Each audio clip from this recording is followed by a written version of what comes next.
Don't you just feel that ouch when you think about school uniform and stationery, as we just saw? Hey, yeah, ne? Being a parent, certainly not easy. But let's speak about the issue of this, that showdown in court, as we're speaking to my colleague Patricia Fisachi, but also just look at just the education and stuff that needs to be changed. Even just, for example, what you just saw now when it comes to the stationery prices. Hendrick Makaneta is an education activist and joins us in studio now. Hendrick, thank you so much for your time. Compliments of the season. Let's just start before we even get into what was taking place in court today. Parents are complaining about stationery lists. They're growing long, and in some cases they're becoming ridiculous. Definitely, the issue of stationery is quite a serious one, given the fact that, this long list of items that are on each and every stationery list that is given to parents cost a lot of money. And if you analyze this list carefully, you will find that there are also items that really do not have to be bought by parents. Items that can simply be provided by the school, such as detergents. You find that in some schools, they expect the child or the parent to buy this type of items. And for us, that is a cause for great concern. Let's then look at, the matter that was in court today. Whether to publish or not to publish the matric results. There are two schools of thought here. There's one that says publish, as the department says, with the exam numbers, but not the names as per the court judgment. And then there are others who are saying that, but this can cause irreparable harm because these children are going to, buy the newspaper together, hurdle around, and if one does not see the exam number, it might be a problem. Where are you leaning on this argument? Well, the altercation between the information regulator and the Department of Basic Education, in my view, before I can answer, it should have been resolved amicably because they fall under one umbrella, which is that of the state or government. I think that mediation could have gone a long way to resolve it instead of taking the matter to the courts. But now that the matter is before the courts, and of course today, as you may know, the court must just rule on agents and not necessarily on the merits. The information regulator, of course, is guided by the Act, POPIA. And if you look at the Act, it defines personal information to say, what do we mean when we talk about personal information? Of course, the name and the surname. Each child, when you are born, you get your name. And of course, that's your personal information.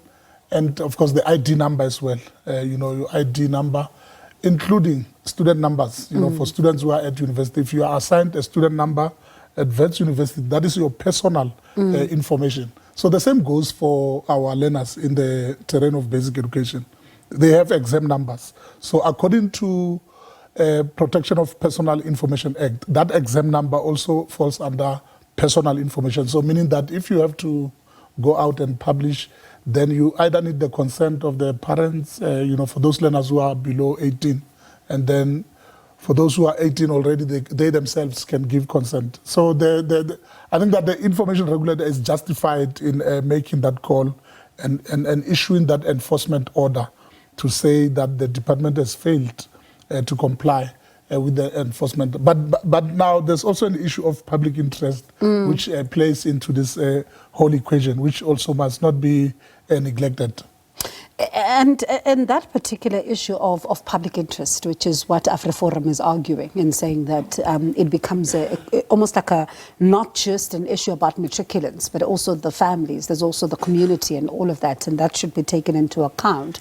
And one wonders, how much of it should we take into account, though? Especially, some would say this is between a matriculant and the school, and it's a personal, result for them and their families, certainly not for everybody. Yeah, if you look at, historically, I'm sure you and I, when we did our matric, we managed to get a newspaper and check our names. So this practice has been... And everyone was there. Yeah, this practice has been conducted long ago, even before the new, democratic state. It was always the previous generations, those who studied in the 80s, they've always bought these papers to check their names. But you'll remember that at some point, because it was causing a lot of problems, issues of depression for those whose names were there, but they couldn't make it. I think the department was right to say in 2014, let's rather utilize the exam numbers instead of the names. I think that was a perfect or good idea.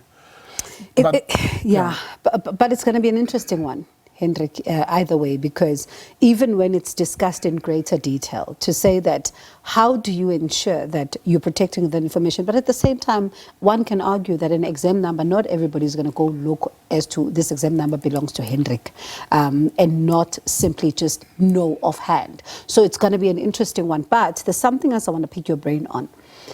These results, when they are released, right, we often make big fanfare around the pass rate and the fact that it's at 80%, it's at 90% and all that.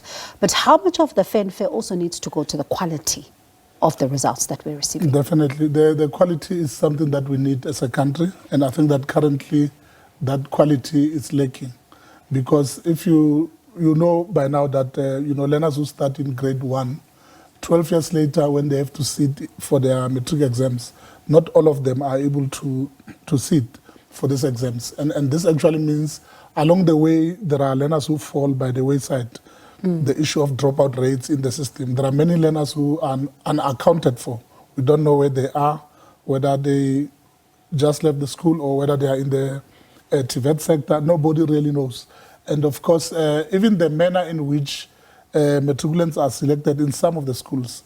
I've noticed that there's a trend where if the learner is very weak and the school realizes that the learner might affect their overall average, they've got a tendency of not allowing weak learners to be part of the cohort for matric. They always want to identify only those who are stronger because the interest is at the pass rate. Everybody wants the school to produce 100% or 90%, especially in private schools. Because remember, private schools are in the business of selling education. So the more the percentage, the better for them. Because then everyone, if I want to take my child to a school, I also check what is the pass rate. If I see they produce 100%, then I'm likely to take my child to such a school because I believe that my child will be able to do better in that school. Whereas there are, we have the majority of learners who are really struggling. Again, the issue of mathematics and science as well. You find that the majority of learners, in my view, in this country have been failed by the system. Because you find that if they are not doing well, they are just removed, from the list of those who have to take maths. They are taken to the mathematical literacy class because they believe that is a weaker version of mathematics and they can be able to cope there. But I believe that as the education system has got a duty to make sure that, each and every learner is empowered, including those who are weak. No matter how weak a learner is, teachers must find a way to ensure that they build and mold this learner so that they too can be able to create a future for themselves. Briefly, before I let you go, does it speak also to the issue of what the teachers are being taught when it comes to the curriculum when they're preparing to be teachers versus what they then encounter in schools as well? If you can just rephrase it. So basically, what they are being taught as part of the curriculum at university level, at a tertiary level, versus what they then encounter at school. Because in some of these cases, you find that what they're being taught, maybe at a teacher's college or even at a university, does not necessarily speak to what they are going to encounter in a classroom. No, exactly. when they find the children. Definitely. At varsity, it's quite a different story. The universities are doing their best to make sure that they teach or prepare our teachers so that our teachers can be able to take care of the general well-being of all our learners. I'll cite an example. Each and every teacher in this country knows about the duty of care. They call it the principle of in loco parentis, which says that in the absence of the parent at school level, the teacher automatically becomes the parent, which means that the teacher has got a duty to look after, the learners' issues of mental health, they must be there, even during breaks and so on. But if you go to a lot of schools, especially township schools, quintile 1 and 2, it is not happening. During breaks in such schools, you find that teachers take their cars and drive out of the schoolyard to go and eat somewhere at the Shisanyama somewhere. And so leaving learners on their own. Now, if you leave learners unattended, I'm sure you'll agree with me, even in your house, if you were to leave your kids unattended, whether it's at the beach, somewhere in Durban, or it's not a good idea. I don't want to think about it. So that is why we are sitting with such a lot of problems, especially in township schools, because then you are opening a door for learners to, sell dacha. You are opening a door for violent behavior amongst learners, because no one is there. Nobody is there. Bullying, issues of bullying. The majority of learners who are bullied a lot in our township schools. Not only learners, but even teachers. You already know of teachers who have been stabbed by learners, teachers who have been killed, teachers who have been shot even in schools. These things are happening a lot in township schools. It speaks about attention that needs to be paid into some of the serious issues. But Hendrick, thank you so much for your time, and certainly we'll speak again because next week is the big week, and we'll look at the technical report, as if Nam termed it, to see just how much of it we are seeing there in the schools and what does it tell us about the system. But I appreciate your time, appreciate you coming, and that's Hendrick Makaneta there, who's an education activist.